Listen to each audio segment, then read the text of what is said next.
Okay, I think we're live. we're live. Hi, everyone. Hi, Ravi. Hey, Jenna, how are you? I'm doing really well. Yeah, yeah. Awesome. It's Friday. Happy Friday, everyone. It's Friday. So what is the plan for today, Jenna? Good question. So today I think the whole theme of the month is all about mindset, specifically for educators. So today we're talking specifically about the fear of promoting yourself and putting yourself out there. So lots of things to get into with that particular topic. Yeah, we're talking about that. And as I said, the theme is all about mindset. We actually have a free workshop coming up next week, but we wanted to really go into very specific topics before then, just to kind of like warm everything up, I guess, for the big event next week with Steffi. So yeah, that's what we're talking about today, is the fear of showing up online, fear of promoting yourself. Awesome. So I know I can see we've got a few people watching us now. So maybe you could share in the chat, like, is this something you feel? Do you get anxious at the thought of making a post, maybe putting a video out online? What aspects of this scare you? It would be really, really cool to hear from you in the chat.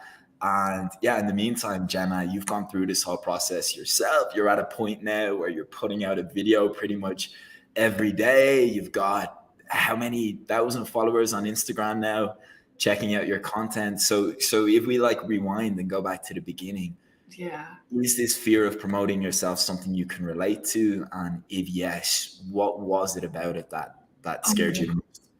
100%. I remember way back. So now, like it was like it's crazy to think that just on Instagram I have like 30,000 plus followers, and now I don't even think about that number. I try not to think about that number because it's like, imagine 30,000 people. Like, oh yeah, it's a lot to think about. But way back when I started in 2020, I remember how nervous I was to write my first ever article on LinkedIn. I was so nervous to do that. And I think there was a few reasons. One, because it comes into that, who am I, like, to write this article? Like, imposter syndrome does come into this a little bit when I was writing that first article. And I guess also just the uncertainty of what would happen, what the response would be. And it's also like other people might think, well, who is she? Like, or that it just, one, would be completely ignored and completely flop. Yeah. And then the other thing was, maybe if this does do really well and everyone reads it, oh no, who's going to read it? Like my professors, or like my students, or my friends from like colleagues from previous jobs, and just like that fear of who would see it, of like just that vulnerability, I guess, of putting myself out there with that first ever, specifically that LinkedIn newsletter. It's funny because that LinkedIn newsletter is actually something that James recommended to do in 2020. And he is like, write an article just to kind of showcase what you do. So it was kind of a big deal. And it was actually, if anyone has taken the 21-day challenge or was part of that, it was called the fundamental article. And it's like, fundamental, it's like so important for my business. I put a lot of pressure on this. I think it took me like 2 weeks to write this article. And now, I mean, I write an article in a couple of hours.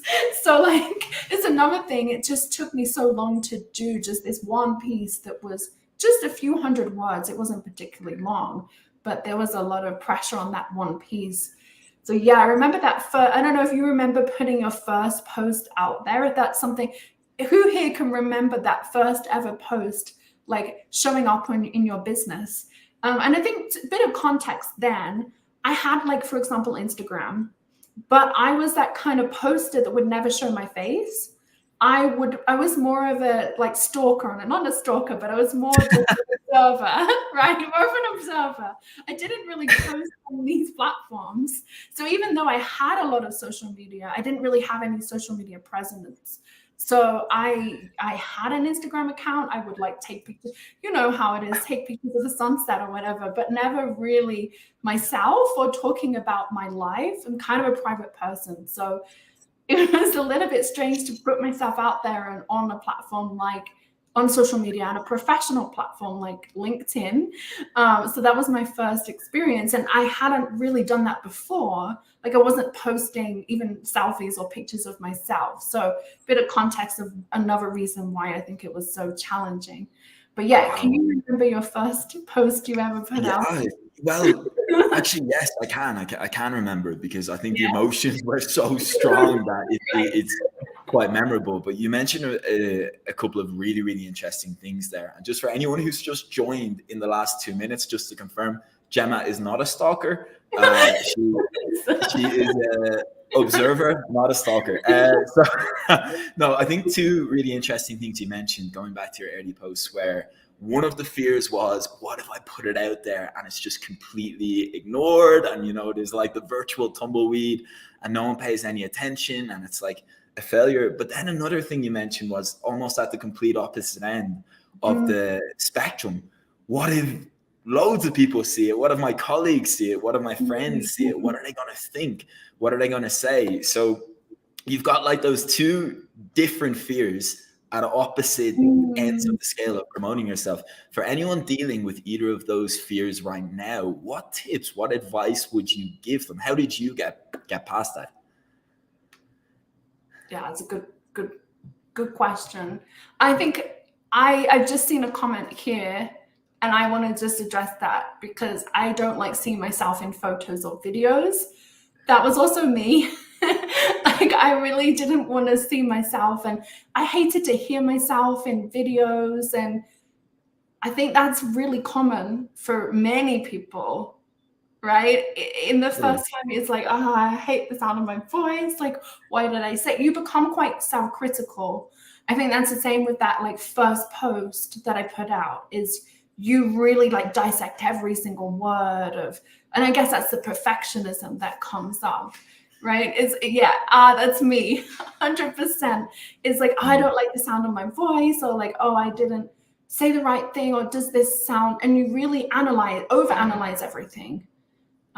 So I just wanted to kind of comment on that because that was me a few years ago. And even still, like it doesn't happen very often now, but there are times when, and I think the reason why it doesn't happen now is because I prioritize like getting things done and not being okay with okay. Just like, okay, it's fine.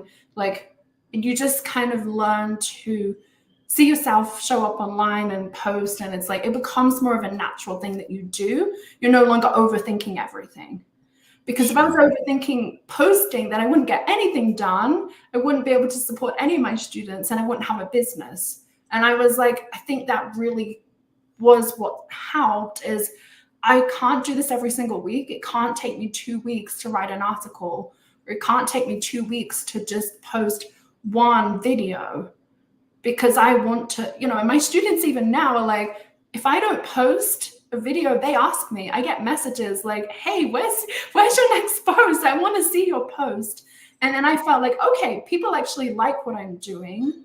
And I think that helped a lot, is realizing what I'm doing is actually not too bad. So I'm going to keep doing that, even if it's just for that one person who's like, hey, I like your content. I'm just going to start showing up for that one person.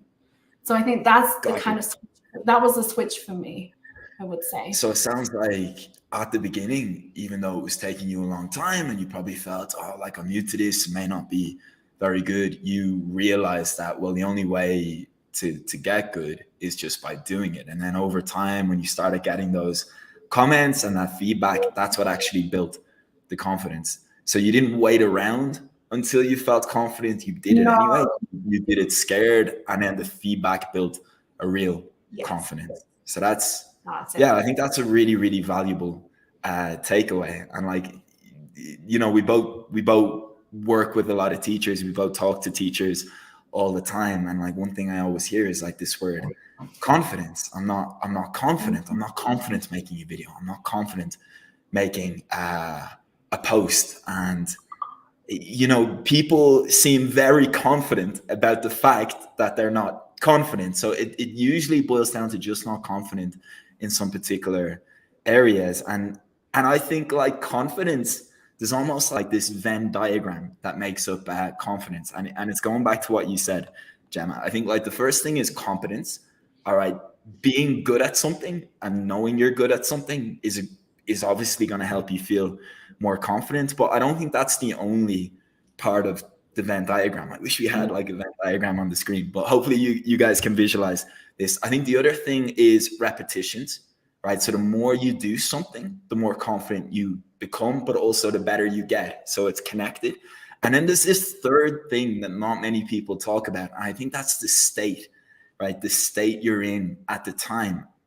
And I talk a lot about making videos and, you know, like showing up on camera, and state is a really, really important thing that isn't actually talked about that much. Like the way you're feeling before you hit record is so important, because that's the energy you're going to bring into the video, and that's the energy other people are going to feel. So I feel like those three aspects are all connected, and they're what build confidence. And the really cool thing is, all right, let's say you are feeling good, you're in a good state, but you don't feel like you're quite good at the skill. Okay, so then you know you just need to do more repetitions. That's going to build up your competence. The more competent you are, the more confident you're going to become. So a pretty analytical look at confidence there. I think the key takeaway is don't wait until you feel confident to do something. It's like waiting around until you feel motivated. Like if you only do things when you feel motivated, you're just never going to get enough done. That's so true. I love that. And I know we talk about like going to the gym, but it's the same. It's that feeling before of like, I don't really want to go today. Like, I don't. And then you actually get there and you start doing it. And it's like, why did I think that? This is so fun. Like, I'm actually enjoying myself. And I think that's a part of it is once I realized I do actually enjoy this. I can have fun doing this. It doesn't. And I try to make things in a way, even if I don't particularly enjoy writing articles, or if I don't particularly, I was like, I think that will come, which is weird because it's like, oh, find your passion. But actually, I didn't realize how much I would enjoy creating videos until I created like 10. And I found a way that the process that was easy for me. Once I found a process that was easy for me, it started to become really fun. And I really liked doing it. But I didn't first like to do it. It wasn't like, oh, my passion is making videos. Not at all. I was like, I don't want to do videos. But then I started making videos every day. And now I look forward to it, which is really weird to say, really strange. I know people are like, you like making videos? But I didn't start out liking videos. So I don't know how I'm sure. No, because listening to you, I can definitely relate to that. But even like people watching it like videos, it's still something, oh no, I can never like that. But I'm sure there are things in your life where initially before you did it, or the first time you did it, you thought, oh, like I could never enjoy doing this. And it ended up becoming like one of your favorite things to do. So it's a great point. And I think the analogy of the gym is really good. Like you're feeling tired, you don't want to go, and then you go there, and it's funny.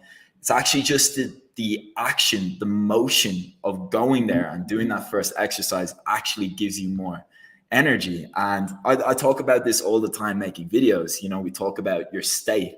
I think there's a lot of advice like on the internet about like raising your state and getting your energy up. But I think the simplest, the most effective way is just move your body. I think it's Tony Robbins. What does he say? Motion causes emotion, right? And it's just if you've got to do this thing, if you've got to get into a coaching session, if you've got to make a video and your energy is super low, move your body around a little bit. I don't know, clap a few times. I promise you, these little actions will raise your energy. Sometimes I just walk around the corner and grab a coffee and walk back, and all of a sudden my energy has increased. So yeah, if you're in that low state, low energy, not feeling so good, just that little act of moving around, doing a simple task, it's an easy way to raise your energy, and you might find it a lot easier than to get the thing done. But we might be getting a bit sidetracked here. So it's fear of promoting yourself.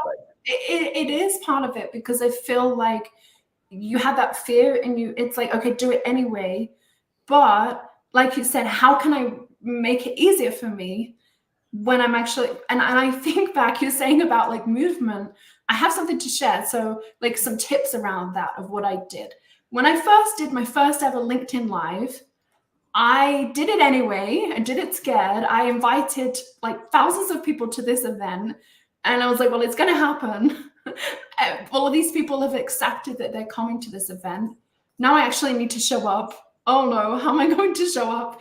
And before that, I was so nervous. And there's a few things that I do when I'm nervous. I'm like Googling how can I like feel like less nervous for my first ever LinkedIn Live. And it said to move. And one thing I actually started to do was I put together a playlist of my favorite songs. And now I listen to those songs. There's like my favorite ones that are really high end. Like I have particular songs that are there's one song, it's like called Glorious, and it's like really, I like makes it I feel know, really, so I yeah. listen to that I'm not song. gonna sing it, but I know. You know that From song. the 90s, right? Right. Like I listen to that song and it makes me feel really like pumped in a way to do it. So that's one thing I do is like listen and maybe dance a little bit, like you said, like move around.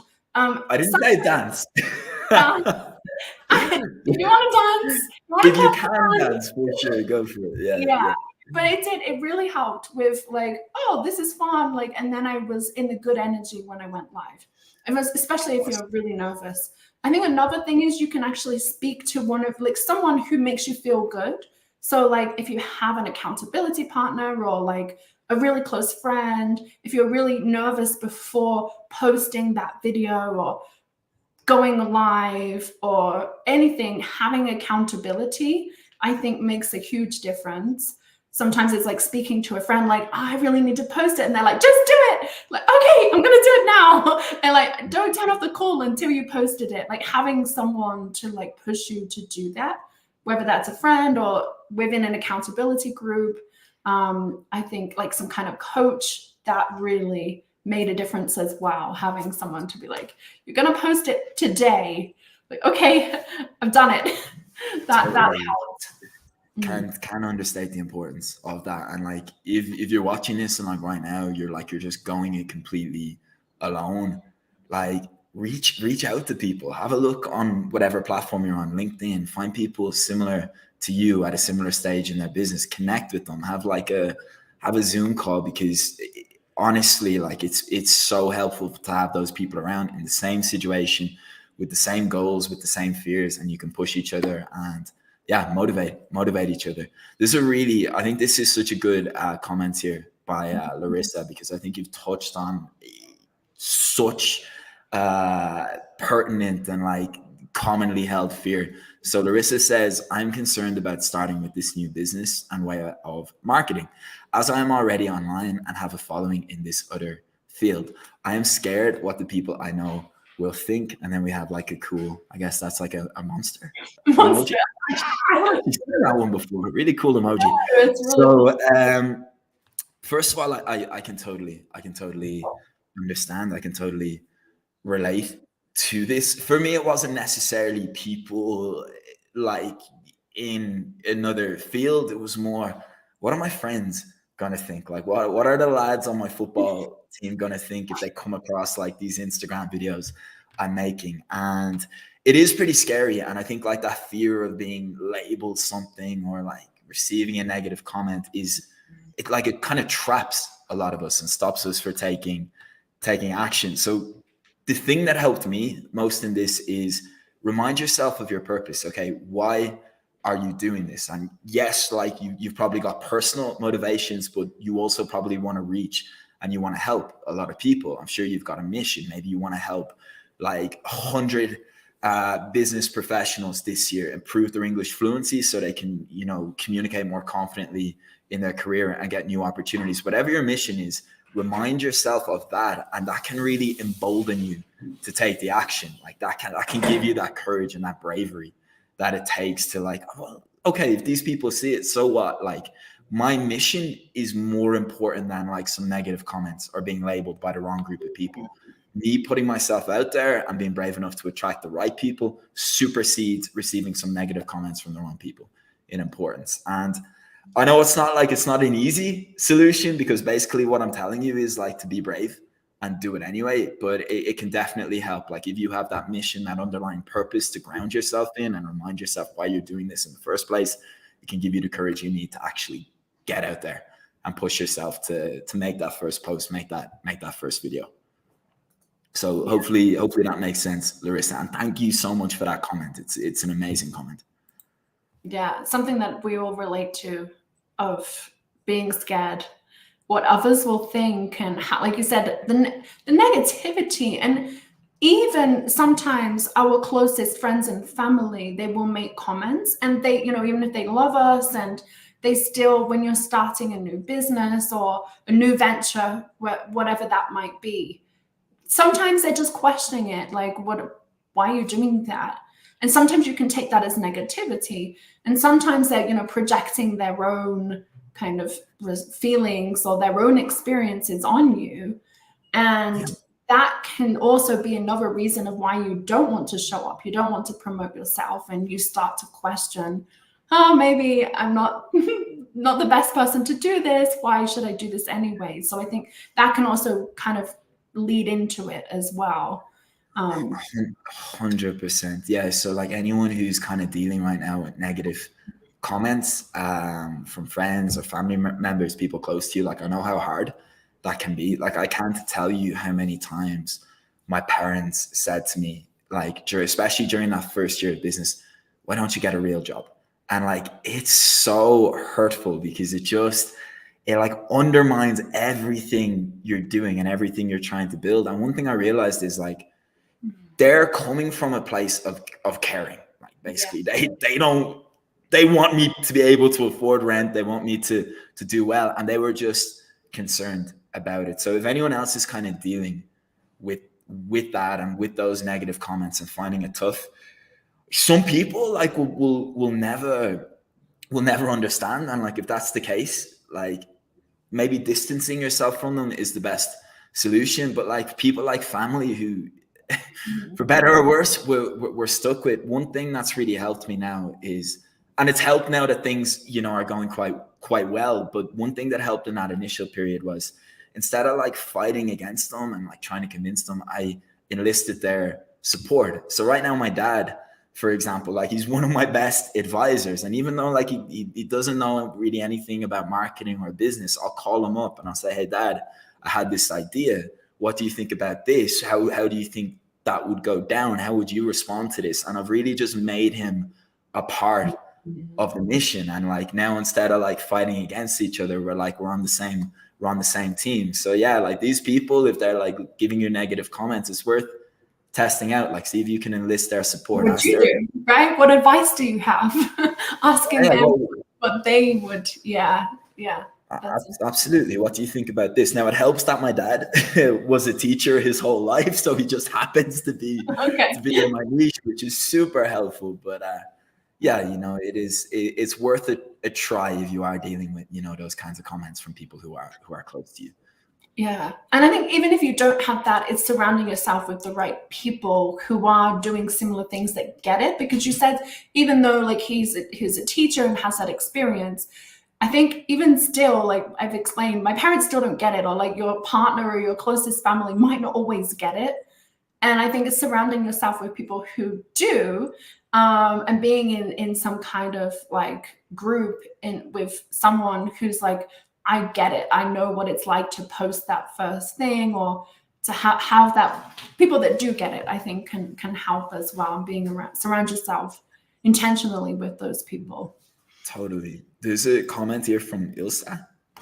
Really good question. Gemma and Robbie, do you still get scared to show up, or do you have low motivation to take action? So Gemma, do you want to answer this? I think the first thing is like getting scared is I no longer see it as being fearful, because one thing I've learned is in the brain, how we see fear and excitement is basically the same. And if we can tell ourselves, I'm not scared, I'm excited about this. The way I see fear now is really as a positive, because it means that one, I want to do my best. It's important to me. And two, I'm going to show up. I think it's like we were saying about the mission of why are we doing this? I'm still human, right? I'm still going to be scared. Like the time, just thinking back to our passive income workshop that we did last month in December, we had thousands of people for this event. And yes, of course, I'm nervous, right? I'm going to be nervous.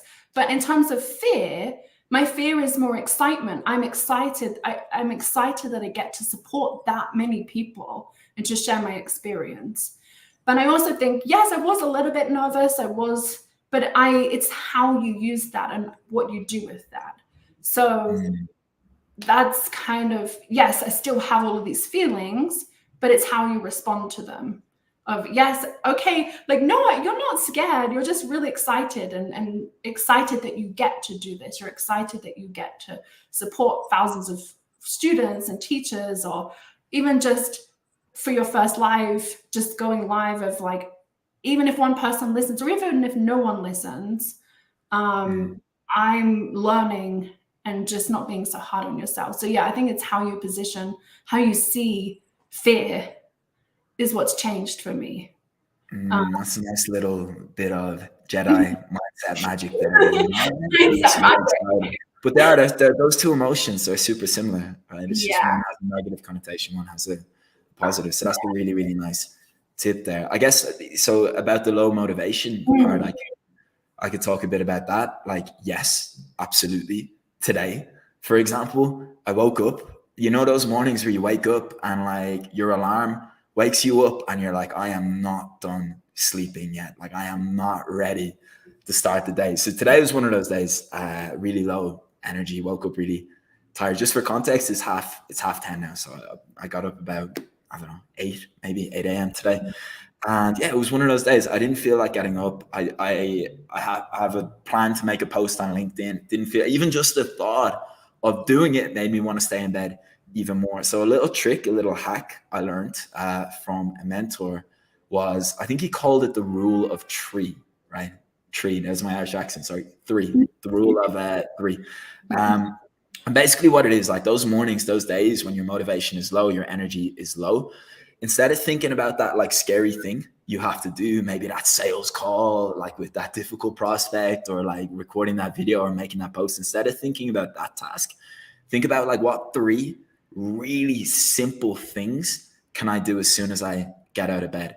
And like for me, usually it's just as simple as, all right, I'm going to wake up, I'm going to make a cup of coffee, I'm going to drink that cup of coffee, I'm going to do a couple of minutes like light exercise, I'm going to move my body, and I'll think of something else really easy to do, like just like an easy win. Like I'll open the laptop and I'll send that thing I'd already written to that person, you know, or write back to that simple message. And the rule is, if I do those 3 things and I feel like going back to bed, that's totally okay. Like that's the agreement I have with myself.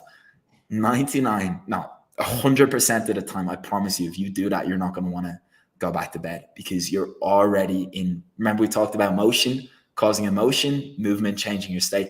You're already in motion. You've already got those wins. You've already built up that momentum. And was not a good student in school, in science class, but there was one thing I really remembered, and it's objects that are in motion prefer to stay in motion. Basically, once you're moving, it's easier to keep moving. Objects at rest prefer to stay at rest. And I really do think the human body works that way. And again, to go back to the point we mentioned earlier, don't wait until your mind feels like doing something. Move your body first and your mind will follow. So yeah, hopefully between the two of us, we've handled that, the fear and the low motivation. One thing about low motivation though is I 100% agree with Robbie. There's actually something that you said about the 3 things. What I've done is, I don't know if you know Mal Robbins and the 5-second rule. That works really well for me if I'm feeling extremely low on motivation. And it's if you're trying to get out of bed or posting something or doing something scary, you can count down from 5, like 5, 4, 3, 2, 1, get out of the bed. And you tell yourself what to do, and it works every time. So that's if I'm really struggling, like 5, 4, 3, 2, 1, click post. Okay, done.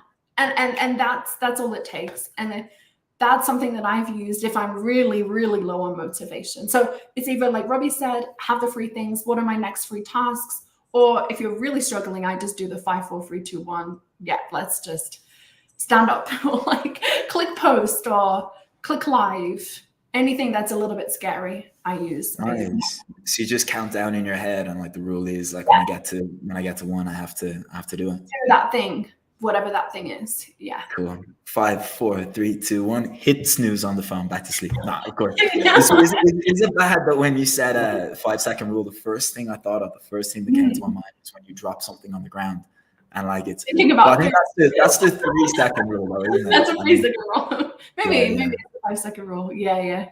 Yeah, I actually saw a video before debunking that. They're like, it doesn't matter. As soon as it touches the ground, it's covered in. Anyway, sidetracked again. Let's jump back into these comments. Ilsa says, move your body first, mind will follow. I like that. I love moving, not always towards LinkedIn. Yeah, absolutely. So the 3, don't even call them tasks, because task and work, they're almost like synonymous. Just call them things. You know, get your cup of coffee, move your body a little bit, and then opening the laptop and getting onto LinkedIn will feel a lot easier. Bash says all of the physics brings back great memories from high school. Wow, we had very different high school experiences then, but it's funny. It's funny the things we remember from school, like the stuff we have to remember for the exams, and then the stuff that actually stays with us, I think is really, really interesting. We've got a comment here from Facebook user, getting up at 5:30 a.m. for a job I truly don't enjoy at all. Dropbox of motivation for that state school I have to work in. This is me. I'm looking forward to the day I will leave it and start my own business. Okay. I mean, that could. Have you already started moving in that direction? Have you taken action towards that? You know, today, if not, today could be the day where you do that first little thing that moves you towards that goal. But yeah, it's an awesome goal. Yeah, definitely. Let's see. Antonio says the hardest people to convince that your service or product is valuable are family members. Yeah, I think very often that can be the case. You know, the people closest to us can be the biggest critics. Gemma, I know you come from a really entrepreneurial family. Like, did you ever have to deal with any of this, or were your parents quite understanding? My parents are the ones that are they have their own business. So for them, they're the ones, my parents are kind of the odd ones out in my family. They have their own business and they've always liked business. So for them, it's not that strange that I'm in business. But for example, for my grandparents, they have very traditional jobs. And for them, they're used to, you know, having a salary each month and just that stability, at least in the beginning. Whereas my parents, I realized firstly, the work that can go into it. And secondly, that the challenges in a way. And then thirdly, I would say that it's worth it. It is that the freedom that they have, just the ability to support the people that they want. They don't have to listen to bosses or like the politics. They actually also worked in schools before having a business, and just like they loved working in schools. You know, they loved the students. They loved a lot of it, which I think many educators can relate to. There's a lot of things that you enjoy, but there were also a lot of things that were really challenging. So then when they left that, I was like, yeah, now I understand. And so for me, my family, my parents, they understood it, which I think helps massively to actually see someone. But if you don't, not everyone has that. Not everyone has parents that are entrepreneurial. And I think it's just seeing, like, that's why, again, it's like being around people that do get it helps a lot. For sure. For those like not fortunate enough to have that kind of like supportive family unit or close friends, like you could even try and flip it. You know, we talked about motivation and low motivation. Well, I know this is kind of like veering into the negative side of things, but I think one of the most powerful human motivations is the desire to prove people wrong. So if you do have that doubter in your life, if you do have that person making negative comments and you're looking for some extra motivation, well, how cool would it be to prove them wrong? Like to really get that goal, get that thing you want, get that thing they said is impossible or you can never have. So you can turn that negative into a positive. Thank you everyone so much for the comments. The engagement here is amazing. We we never really know what direction the conversation is going to go. So your comments have been awesome. So if you have any more questions, or if there's anything else you want to share related to a fear of promoting yourself, please put it into the comments. If you're finding this helpful, wherever you're watching, if you just like give it a little like, you know, do those finger exercises, it's going to be really helpful to us, because that's going to help people find this video who may find it helpful. And also these lives, they're to raise awareness about Stefania's mindset workshop, which is Gemma, do you want to give us the details here? Yeah, I've got the link here. I'll share it in the chat. Link. Yeah, so the event is next Tuesday. Steffi is running the event on the 23rd of January until the 25th. It's at 11 a.m. Eastern time until 1 p.m. Eastern time. Make sure to register for the event. Maybe I can just quickly share let me see if I can do this. Thanks for your patience, everyone. Let me see if I can share my screen. I don't think I've done this before. There we go. Let me see. It's going to ask me to, maybe I won't be able to. Okay. No. Okay. Doesn't look like I can. But if you go to that link, you will be able to see that you can register actually all of the events that we are hosting. It is a free event. One thing that we've committed to at Bowway Strategy is offering free events every month, because we want to help 100,000 educators globally in 2024. So we really have a big mission.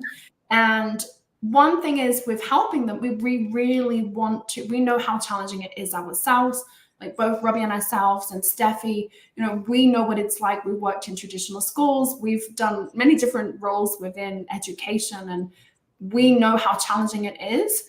And then we also know what it's like on the positive side of, you know, having passive income streams, or having your own business and not having to answer to a boss, or not having to do a really long morning commute if that's what you want, or having more freedom. So that's part of our mission and why we're doing these events, and they are all free events. So yeah, it's a 3-day mindset workshop with Steffi next week. And really, I think I actually went through her slides today at a little sneak peek, and it's really what she's going to help you with then. It's, you know, it's really to help you with mapping out how you can like goal set and actually make it happen. And there's a lot around mindset, but also about, you know, money mindset comes into that as well, and like the actionable steps. I think it's going to be very hands-on, very actionable. Something that we'd like to do is not just like, here's information. It's here's information, and these are the steps that you now need to take. And that's a big focus in Steffi's workshop. So definitely register. Even if you know you can't make it at that time, register and you will be sent the recording. So highly recommend registering. And also, if you know any colleagues or friends or anyone that you think can benefit, please share it as well. And by sharing, I don't know if we have the link for the referral. I'll share it later in the different, make sure to check it out. But if you do refer someone, we actually have a few bonuses. So if you refer at least just one person, we want to thank you for that. And if you refer one person, you will actually get the slides from the event. We will send you a gift. You will get that right away. And if you can invite more people, if you think, well, actually, I can invite the whole school, like I know lots of people that want to go to this. If you can invite 30 people, we're actually giving you one of our courses up that's worth up to $300 for free. So that's just a nice incentive to thank you if you are able to refer the event. But yes, I'm really looking forward to the mindset workshop. And I think both of us are actually going to be, it's not just going to be Steffi, although she's running the event. We will be showing up on day one. Robbie and I will be there, and we're going to be talking about our own mindset. Robbie's like, wait, this is new to me. We're going to be sharing a little bit about our own like mindset challenges. We're just going to pop in and say hello. And I think she has a few other guests as well and different exciting things. But yeah, we're going to be talking about our own like challenges as well in the event. Steffi has a few questions for us. So yeah, it's going to be a really good event, I think. Awesome job. Yeah. So just about the referrals to like, remember, all these events are free. So our kind of like part of our mission, we want to give you a lot of value and like make it really worth your time. So you feel proud, referring these events to other people, other colleagues, because they're going to get value from it too. And Gemma mentioned our mission this year is like to reach 100,000 teachers and help them have more impact, more income. And yeah, I think it's really cool. It goes back to what we talked about, like low motivation. Like when you have that concrete goal and that concrete target and like you're feeling a little bit tired or lethargic or low on motivation, just reminding yourself, well, hang on, like I'm not going to get this thing, I'm not going to hit this target unless I actually do these actions today. So that can be a really good thing. And of course, that's something Steffi is going to be talking about at the workshop, because the main focus is on setting these goals. So Larissa says, looking forward to it. It would be great to see you there. And Ilse says, it's an up and down journey. It totally is. And yeah, Gemma and I were definitely going to be sharing our ups and downs at the event. No filter, right? That's the plan. Yeah, that's usually how we are. Yeah, perfect. Okay, let's see. I think we have just Larissa said she likes the idea of the free. Let me see. What's it working? Yeah, the free ideas thing. Yeah, that's a good takeaway when it comes to just the motivation, I guess, to do something. And if you are scared, I know we said like do it anyway, but sometimes you need just that little bit of a push. You need to find, I guess, different strategies that work for you. One thing I realized, there are so many strategies in business and just in life. And I think all of them can work, but it's finding the one that works for you. So Totally. yeah. Yeah. And like that advice, it goes against a lot of the advice out there. And that's why it's really important to like test different things. So there's that book by Brian Tracy, I think, Eat That Frog. And I think it's all about like doing the biggest and the scariest task first. That doesn't work for me, because if I know the first thing I have to do is like do that task that I don't enjoy and I don't like, and it's quite scary, it's going to be much harder to get the day started. And what I've found for me is it's much easier to do those more difficult things when I do the easier things first. So yeah, test it out, experiment. But yeah, that rule of three, I nearly said tree again, rule of three, it's been super helpful for me. So hopefully that can help a few people out here too. Oh, James. James is here. Hey, told you guys I will come. How are you? All good. Yeah. We're like, James! The reaction. We're happy to see you, James. It's good to have you join us. Hey, thank you. So yeah, just to fill you in, we've been having a really good conversation, lots of great comments. The topic is fear of promoting yourself, but we've talked a lot about having low motivation, how to deal with that, how to get your energy up so you can do these more difficult tasks, reminding yourself of your purpose, of your goals.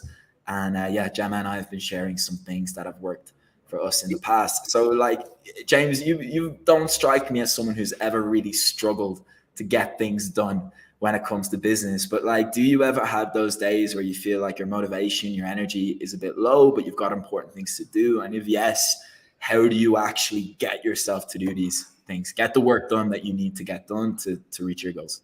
Good question. I think it happens to everyone. I know at least. Yeah, I had days like that before. I think right now just getting fewer and fewer, but I still have these days I don't want to wake up. I don't want to wake up seriously. So I wake up very early, but sometimes I just feel like, oh, I'm not motivated to wake up, and I don't always succeed in motivating myself to wake up or to do it. But something I do, I actually one thing I do is um, I before I wake up, right? If I have a hard time waking up, I'll start um, thinking my to do list, thinking about my to do list, and then I'll think about, okay, all the things I need to finish today, and then I try to negotiate with myself. Okay, I was like, hey James, if we can't do all of them, like what's the number one thing we need to do and we can finish? Trying to negotiate myself, and then while I'm negotiating with myself, I'm prioritizing the tasks, which the most important one, which the next important one. Then I'm trying to get an agreement between me and myself, like no, this instead of me, right? Get agreement. Okay, it's all right. Let's only do three, and now let's just get up, right? Mm. So that works for me. It doesn't work every single time, but it works. Just try to, and sometimes I don't feel like I need to force myself. I just have to find the agreement. Agreement. There must be a reason. Here's the thing, right? There must be a reason I feel less motivated. I have to recognize that. I can't just pretend I'm always motivated. I always can succeed. You have to recognize maybe your body needs some rest. Maybe your mind needs some rest. Maybe you need to like slow down a little bit, right? So I just kind of negotiate and reach agreement. And then you know what? Oftentimes, if it's not 100%, 90% of the time, I finish the entire to-do list anyways. It's just like once you get into the motion, you set on agreement. Okay, I only do 3 out of 10 things I plan to do. Okay, let's get up and do it, and then usually you can finish 8 or 9 out of 10 eventually because once you get the momentum, you just keep going. You feel like much easier. Like hey, I'm just doing it. And I wanted to like say sometimes I even tell myself, hey, what if we just stop at 4 a.m. 4 p.m. today? Like not just do 5 p.m. just 4 p.m. today. You know what? I still finish at 5 p.m. because you can't stop. Yeah. So I Right. think that worked for me. You know what? That reminds me of two things. There's a book called Deep Work. I think it's Cal Newport, and he says like, just tell your brain you're going to do 10 minutes. Whatever the thing you're meant to do is just tell your brain you're going to do 10 minutes. And what you're going to find most of the time when you tell your brain that, it's easier to start. And like you said, once you're starting, you'll find 10 minutes has passed, but you've already got that momentum then. Another way to look at it is like if you ever ran like a race or James, I know you run marathons, right? Like, you know, when you see that finish line, all of a sudden your energy goes Yeah. up. You're not tired anymore. You might even speed up. You might even start running faster. So if you tell your brain like the finish line is right there, it's just in front of me, you might find you actually get the energy to Exactly. keep going. You just need to keep moving that finish line a little bit further back. I actually have a specific thing that I do. You said about just 10 minutes. I set timers on my phone. Like, okay, you just need to do 10 minutes of work, right? I'm going to set a timer and I will set a 10-minute timer. And then after the 10 minutes of working, I'm like, oh, no, I need more time. And that's exactly what happens to me. But I actually set a timer because I'm like, okay, it's only 10 minutes. And then after the 10 minutes of actually working, I don't want to stop. It's like snoozing it. So I find that really works for me. Yeah. You have to trick yourself, right? Yeah, I trick myself. Exactly. Yeah, I think the inertia, the first action, the inertia, the first motion is the hardest. Yeah. Once you get on the hill, it's like so easy just to keep. Yeah, it's like an airplane taking off. I think an airplane uses like I don't know, I'm not a physicist like James, right? But I think it uses like 80% of the fuel in the takeoff. Is that correct? Right? I don't know, 80%. It's a really high percentage for the flight is from takeoff. Yeah, and I think, like you said, it's that first initial action. Yeah, you need to get to the speed. Once you get the speed, just let the wind do the work. Right? Let the wind do the work. Yeah, makes sense. Love this comment by Ilse here. So I think this is something a lot of people can relate to. How do you eliminate all those millions? And like it does feel like there are millions of coaches out there offering different advice, offering courses, and just follow one or two or at most three. This could be a cool thing, right? Because I know all three of us have invested a lot in working with different coaches, right? So when I look back on the money I spent on coaching, I don't think there's any investment that I think that wasn't worth it. So I've been quite fortunate with what I've invested in and who I've chosen to work with. But I also like use a couple of criteria to look at to help me make those decisions. So I'll share those. They've steered me usually towards working with the right people. So it might be helpful for other people to know. The first is values. So like a lot of coaches, like they put their advice out there and their tips, but like what are their values? What are their ethics around business? And I think it's really important, like that whatever their values, their ethics are, they align with yours. Otherwise, if you do the coaching, they might give you some advice or some tips or some strategies that don't align. They feel incongruent with you. Oh, I disagree with that, or that's not ethical. So that's a really, really important consideration first. You want to make sure your values align. The next one is like whatever the promise of the coach or of the program is, have a look at their proof, right? Anyone can make a big claim, make $10,000 a month or, whatever, like earn $100 an hour teaching online. Whatever the claim, whatever the promise of the program is, how much proof do they have? And I would weigh the proof. And the way I view it is, imagine you're in a court, right?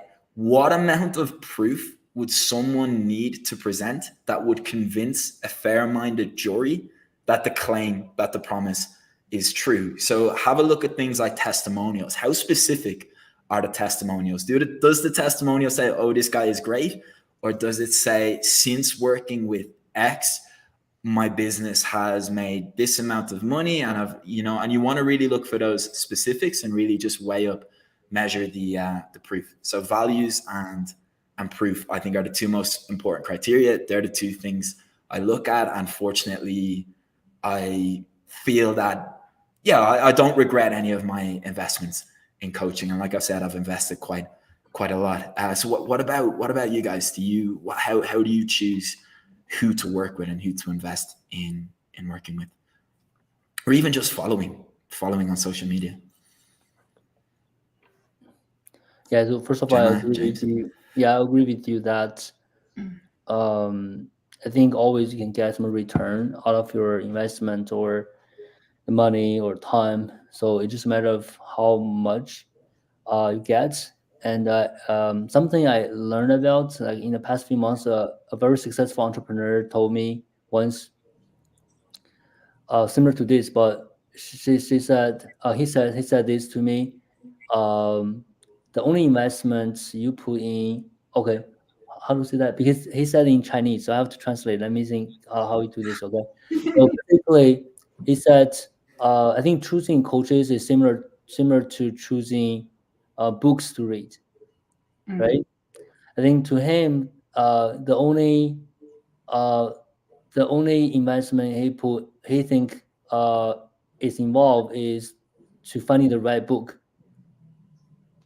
So it's not, so basically the same thing. It's like every book gonna give you return, it's good investment, but the most investment you should put in is like finding the right book to read. The same thing. I think any coaches out there, if they have a following, they have a lot of value to offer, and you're gonna get a lot from them.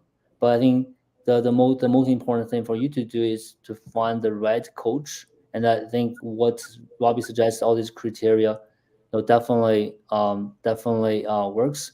But how to find the coaches, you're gonna know, like what's your investment and what's your time. I think you have to do some study and really make sure that everything they say, like, you make sense to you, right? Makes sense to you, and the results, like what Robbie said, right? And the other thing will be thinking about the niche. I think the niche is important too. um, if they are helping people just like you, and there's a better chance that you can replicate the same results their clients are getting. So that's another thing I would add to what Robbie said. So yeah, just first of all, you can always get some return, got value from any of the coaches out there. Just a matter of how much, because our time is limited, our money, the resources are limited. Which one you invest, you have to spend more time and invest, right? Invest. Totally. One criteria I forgot really quickly, which is really important, is have a look at their free stuff. What are they offering for free? Like, what are they giving away in their content? Is their freebie helpful? Is their content helpful? And that way, okay, if they've shared something in their free stuff that has actually helped me get this result, well, then there's a great chance their paid stuff is going to be the same. Yep. Yeah. Good. Yeah. So I guess you guys talk about the affiliate link already, right? I saw the affiliate link. No, referral I did mention referral thing.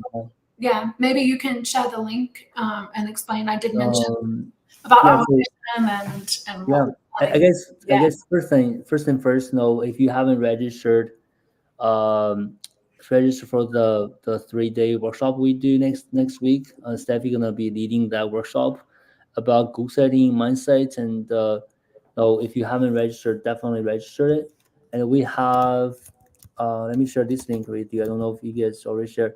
So we have launched this monthly events homepage to all of our events we're gonna run every month.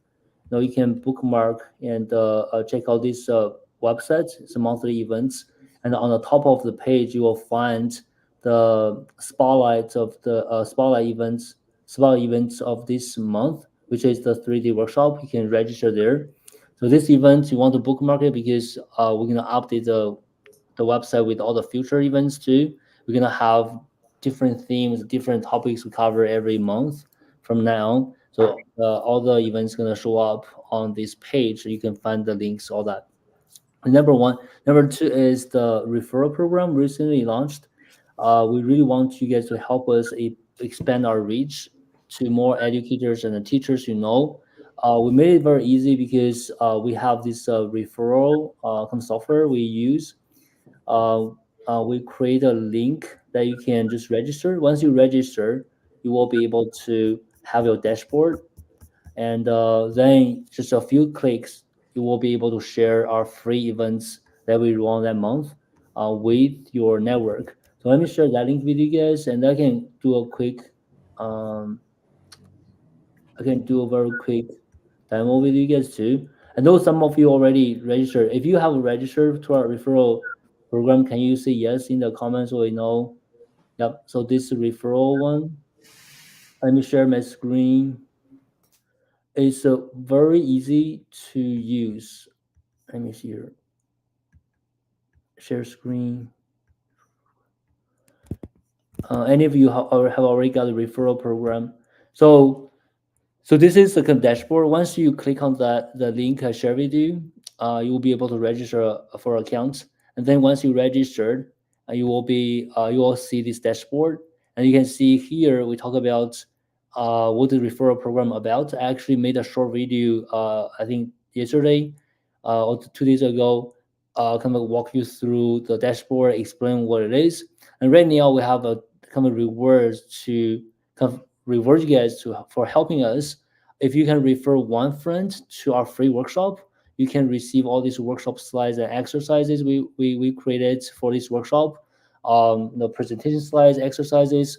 Not only the current one, you will receive the previous one too, like the passive income workshop we did last month, and this one from the mindset workshop. Receive these slides and exercise we created. So you can help us refer 30 friends. You will be able to choose any digital courses from our course library. You can actually check out our course library. So anything here up to $300. So any course that's not over $300, you can just let us know. We're going to send it to you. So a lot of courses we have here, and we are building it. There are going to be more courses in the future too. So it's on the second reward, and here all the button you see it's make it so easy. If you click on Facebook icon, no, already create the post is already created. You can just share it. So one thing is it's always free events, guys. So we're not gonna ask you to refer to anything that people have to pay for. It's all free events, even LinkedIn. I think they fixed Twitter. Twitter is working now. Yeah, Twitter is working now right now. We're working now, so they fixed that. So Twitter, Facebook, LinkedIn, Pinterest, and you can also send a link to your email. If you click on the email, and the email is already created, you can add it if you want. So we made it very easy, and we're only sharing these free events. And I don't think anybody gonna get disappointed by our free events. We really put a lot of effort into it for the free events. And here it's the dashboard tracks how many referrals you have. And there's another link here, passive income workshop. If you want to share this one, you can just share the link. So make things very easy for you guys to help. And the goal is, we believe, right? If no, if you guys find it very helpful to join our free events, and there must be someone that can only also benefit from our free events and workshops. and we really can grow our audience a lot by just helping each other. And we're offering this free even anyways. We want to have as many people and many teachers, educators joining our events as possible. So yeah, just quickly share that. I share the link with you. If you don't have it, reach out to us. We can share that with you. And also our homepage for the monthly events. Make sure you bookmark it. And if you haven't registered for the 3D workshop, definitely do that. It's gonna be amazing to just work with us, set your goals for 2024, and also make a plan to turn that into reality. Yeah, that's all. I don't know if you guys had any questions. I know this is our third one, fear of promoting yourself. We're gonna have another one, money mindset, on January 30. So if you you can also find the links on the homepage to the monthly events. So you don't have to. You can just find all the link there. Yeah. Anything else, Robbie, Gemma? I know we're kind of at the time limit. Yep. I guess, yeah, if anyone has any questions or thoughts, please put them into the comments. And I know, Gemma, you didn't get a chance to answer that question about how you choose which coaches to work with. I know you've worked with some amazing coaches. So what was it that drew you towards them and actually convinced you to invest in working with them? I think you're on mute.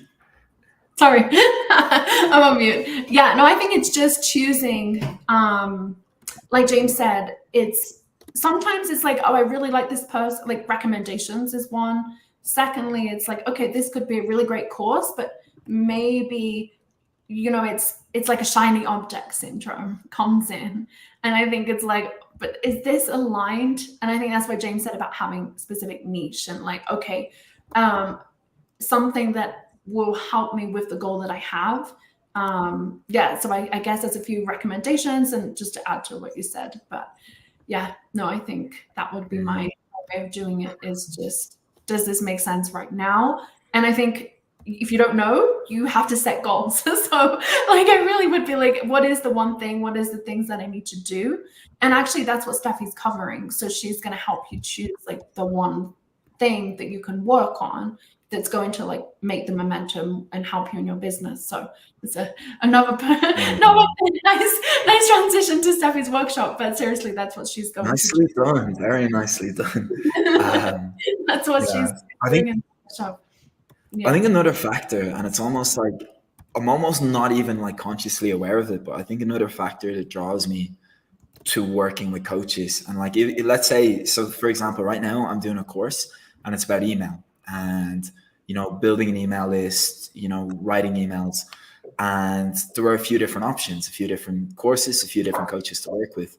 And on top of the things I mentioned, how valuable is their free advice, how much proof do they have, do our values align? There was one other kind of hidden factor that I think actually swayed my decision, and that was, how much fun is this going to be? And I think we can forget about that quite a lot, but who's going to be more fun to work with? Which of these courses is going to be more painful? Which of them is going to be more enjoyable? And that actually was kind of like the deciding factor to helping me choose the course I did. So as like entrepreneurs, as marketers, as people with courses, as teachers, that's a good thing to keep in mind. Like, your prospect might be looking at working with you and someone in a competitor, but even though I don't like that word, right? Someone similar who's offering something similar.